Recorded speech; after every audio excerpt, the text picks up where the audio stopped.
What's up guys, it's your boy WB Videos 100 coming back at you guys with another video. So today we're going to be talking about the game Triple H. He's the CEO of WWE. He's also one of the greatest WWE superstars of all time. Let's get right into it. So starting at number 1, you guys probably didn't know it wasn't professional wrestling that first captivated Triple H. It was professional bodybuilding. He grew up playing basketball and football, and at the age of 14, he started to get serious about bodybuilding, and he even started entering contests shortly after his 18th birthday. And he even managed to win Teenage Mr. New Hampshire in 1988. As a bodybuilder, Triple H met former WB superstar Ted Arcidi, a meeting that would inspire Triple H to one day become a wrestler.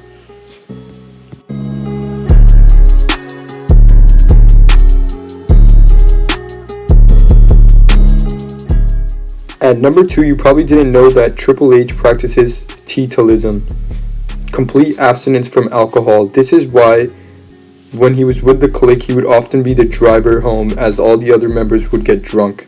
He believes that alcohol kills brain cells and he wants to stay away from it.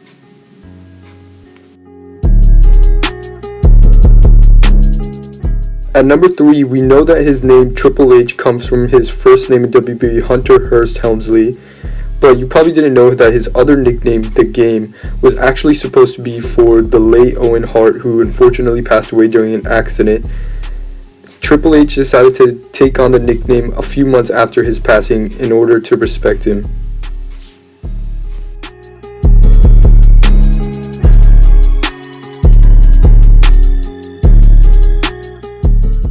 At number 4, you probably didn't know that Triple H didn't make his professional wrestling debut for WWE, but for WCW, the company's rival in the 90s. In 1994, he debuted as Terra Risen, then reverted to Terra Rising, before finally setting on the new name Jean-Paul Levesque, which highlighted his French heritage.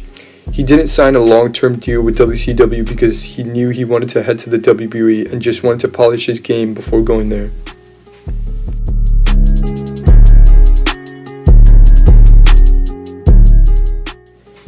At number 5, you probably didn't know that the Elimination Chamber was actually the idea of Triple H. The Elimination Chamber was introduced in 2002, and in storyline, it was then Raw GM Eric Bischoff who introduced the idea.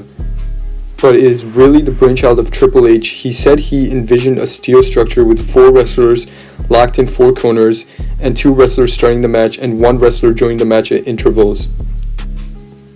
When he actually saw the Elimination Chamber come to life, he was amazed about how massive the structure turned out, and he had to say, quote, "We don't do anything small, so I should have known better. When I stood in it for the first time, I thought, geez, please don't tell anybody this was my idea."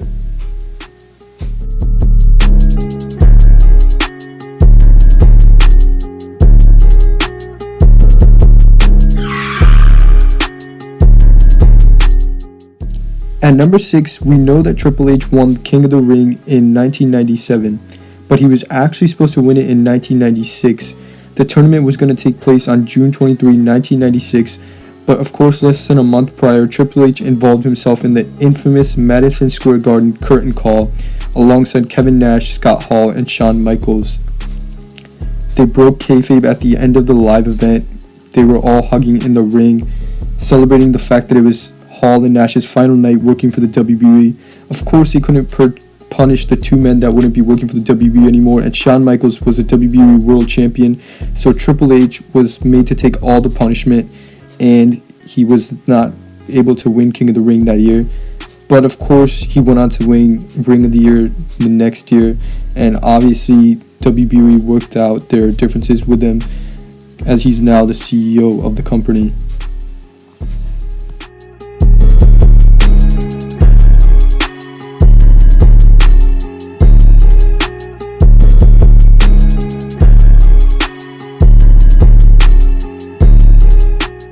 At number 7, you'd think a man like Triple H has defeated everyone in his path to get to the top. But according to the world infamous Internet Wrestling Database, this is actually updated in about December 2015. But anyways, probably pretty accurate since Triple H doesn't wrestle that much. Triple H has competed in 792 official matches over the course of his WWE career, and his official record reads: won 409, 51.71%, drawn 69, 8.72%, and lost 313, 39.57%. So you'd think a superstar like Triple H would win a lot of matches, but guess defeating significant superstars is what really got him to the top, alongside winning titles.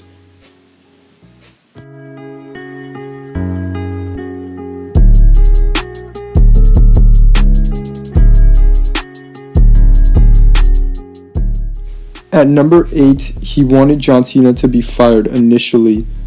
John Cena has openly admitted this over the years, even dragging Vince McMahon's name into proceedings.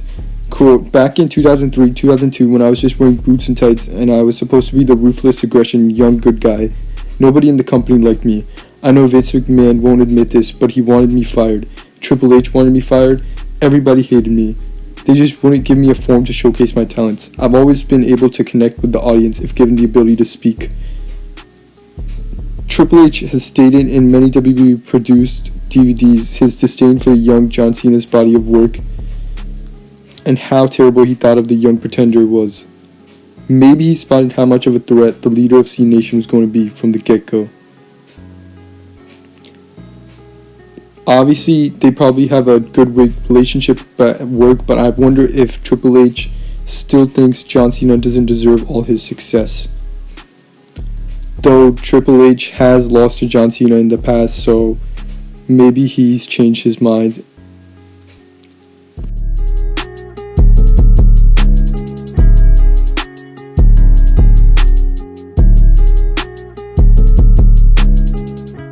So at number 9, we have that he wanted Edge fired too.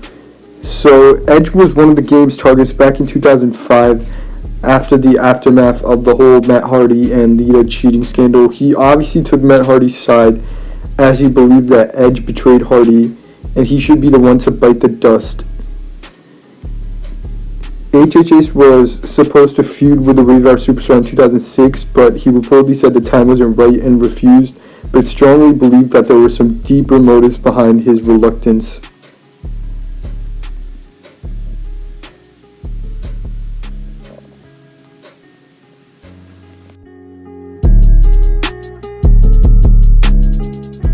Last but not least, at number 10, we have that he went to The Undertaker for advice.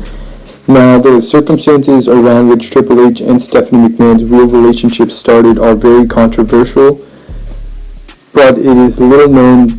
However, what is little known is the fact that Triple H went to none other than The Undertaker for some advice when he first started dating the boss's daughter. The game recalls that he was nervous about being in a relationship with the owner's daughter, as he didn't want people to judge his choice as a means to attain an advantage in the company. The Undertaker is said to have told him that no matter how genuine he is, people would always judge him for marrying Vince's daughter. The dead man told Triple H not to worry about any naysayers and to carry on with his relationship if that is what he truly wanted. So thank you guys so much for watching. Make sure to like if you enjoyed, or if you don't, that's fine. Comment and subscribe. And until next time, peace out.